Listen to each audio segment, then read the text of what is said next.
So hello everyone, welcome to my YouTube channel nursing officer Shalini this side.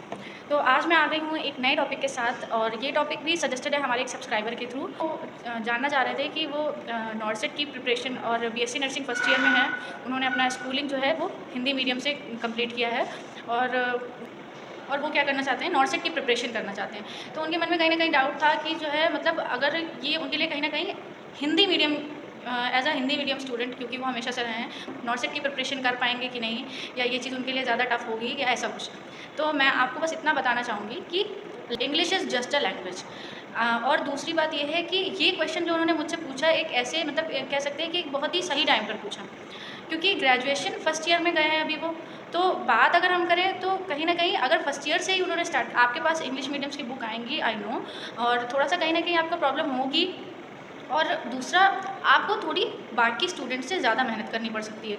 इसलिए नहीं क्योंकि आप हिंदी मीडियम में, बल्कि इसलिए कि जो हमारे इंग्लिश मीडियम के स्टूडेंट्स होंगे उनको क्वेश्चंस को इतना समझने में इतना ज़्यादा टाइम नहीं लगेगा या इतनी प्रॉब्लम नहीं होगी। लेकिन वहीं पे अगर बात करें कि जो हमारे हिंदी मीडियम के स्टूडेंट्स हैं उनको मतलब क्वेश्चन हो सकता है कि थोड़ा सा समझने में टाइम टेकिंग हो उनके लिए। लेकिन बात अगर हम ये करें कि अगर आप ग्रेजुएशन के फर्स्ट ईयर से ही आपने सोच लिया है कि आपको नॉर्सेट की प्रिपरेशन करनी है, और मतलब आप चाहते हैं कि जो है उसको कंटिन्यू करें, बस इतना बोलना चाहूँगी आपको कि अगर आप ग्रेजुएशन के फर्स्ट ईयर से ही आपने ये चीज़ मतलब आपने डिसाइड कर लिया that you have to prepare for NORCET, और आप हिंदी मीडियम से हैं, तो मेरा एक सजेशन बस आपको यही रहेगा कि आप अपनी लैंग्वेज की वजह से आपको अगर कोई प्रॉब्लम ना हो, या फिर अगर आप इंग्लिश मीडियम से नहीं हैं, आपने अपनी स्कूलिंग इंग्लिश मीडियम से नहीं बल्कि हिंदी मीडियम से करी है, तो उसके लिए सिर्फ एक ही मतलब मैं ये कहूँगी, उसके लिए सिर्फ एक ही सॉल्यूशन है।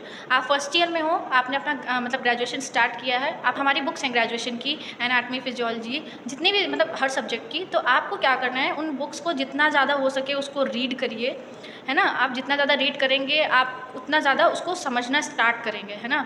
और जैसे जितना ज़्यादा रीड करेंगे उसको आप समझ पाएंगे। और दूसरा, अगर आपके मतलब जैसे कुछ टर्म्स वगैरह टर्मिनोलॉजीज़ होती हैं जिनका मतलब हिंदी में हम कुछ और बोलते हैं और उन्हें इंग्लिश में हमारा कुछ और होता है, तो आप उन चीज़ों को गूगल पर सर्च कर या कहीं ना कहीं हमारे कुछ ना कुछ एक दो ऐसे फ्रेंड्स ज़रूर होते हैं जो हमारी इन चीज़ों में ज़रूर हेल्प करते हैं। और अगर वो मेरे हिसाब से अगर वो इतनी भी हेल्प ना करे तो आपके फ्रेंड्स कैसे, है ना। आप लिखने की प्रैक्टिस करोगे, वो आपको और ज़्यादा समझ में आएगा, है ना। ईयर में, सेकेंड ईयर में, थर्ड ईयर में, फोर्थ ईयर में आप इस चीज़ों को अपनी प्रैक्टिस कंटिन्यू करोगे, रीडिंग की और राइटिंग की, तो मैं इस चीज़ की गारंटी दे रही हूँ कि आपको एक टाइम के बाद, मुश्किल से आपको 1 साल बस प्रॉब्लम होगी, देन उसके बाद आपको खुद ये चीज़ समझ में आने लगेगी कि आपको जो लैंग्वेज की वजह से प्रॉब्लम हो रही थी चीज़ों को समझने में, अब ऐसा कुछ भी नहीं है ना। और जब तक आप 4 साल अगर कोई इंसान इस चीज़ की प्रैक्टिस करता है, और मुझे कहीं ना कहीं ये भी पता है कि अगर आप हिंदी मीडियम से हो, दैट डजंट मीन कि आपको बिल्कुल भी इंग्लिश के टर्म से आप थोड़ा बहुत भी टच में नहीं रहे होंगे। तो चीज़ें कहीं ना कहीं थोड़ा सा समझने के लिए ईजी तब होंगी जब आप उनकी प्रैक्टिस करोगे। आपके पास अभी थ्योरी का कंटेंट होगा, मैं आपको थ्योरी में आंसर्स लिखने होंगे, है ना, और पढ़ना होगा। तो उसके लिए आपको क्या करना होगा, आप जितना ज़्यादा रीड करिए बुक्स को, उतना ज़्यादा आपको समझ में आएगा। आप लिखने की, आंसर राइटिंग की प्रैक्टिस करिए।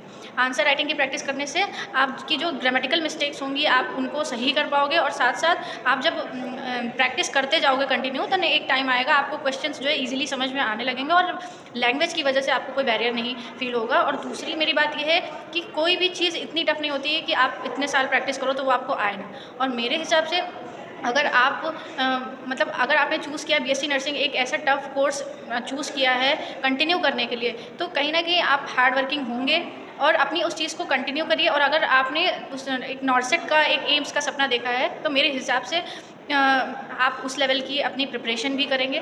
तो आपकी प्रिपरेशन जो है वो फर्स्ट ईयर से ही स्टार्ट होनी चाहिए, और शुरू से ही जब आप अपना हार्ड वर्क कंटिन्यू रखेंगे, तो इस बात को बोल रही हूँ कि सक्सेस और हार्ड वर्क ये दोनों ना कॉन्जिक्यूटिवली आते हैं।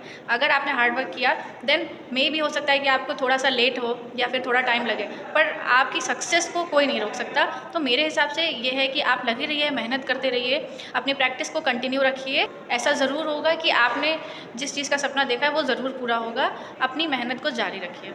और दूसरा, मैं इस वीडियो के थ्रू ये भी बोलना चाहूँगी कि जो भी मतलब बीएससी नर्सिंग के स्टूडेंट्स हैं, या फिर किसी भी ग्रेजुएशन के स्टूडेंट्स हैं, या मतलब कोई किसी भी कोर्स में अगर स्टूडेंट हैं, आपके साथ में जो है, अगर आप मतलब अगर आप इतने काबिल हैं कि किसी अपने साथ वाले की हेल्प कर सकते हैं तो आपको ज़रूर करनी चाहिए, कि जो आपके साथ वाला बंदा हो वो मतलब कभी भी ना अपने आप को कम महसूस ना करे।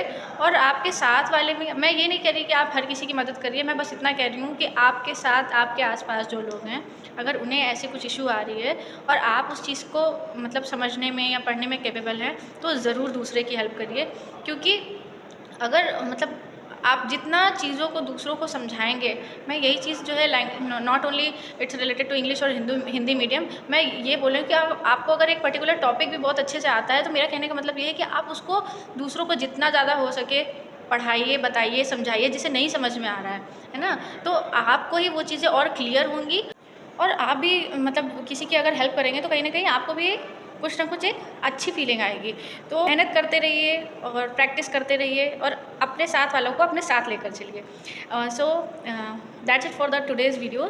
Thank you so much. And अगर आपको कोई भी टॉपिक या फिर किसी और चीज़ को लेकर थोड़ी भी प्रॉब्लम हो रही है, तो आप मुझे कमेंट सेक्शन में सजेस्ट करिए, मैं ज़रूर उस पर वीडियो बनाऊँगी। Thank you so much.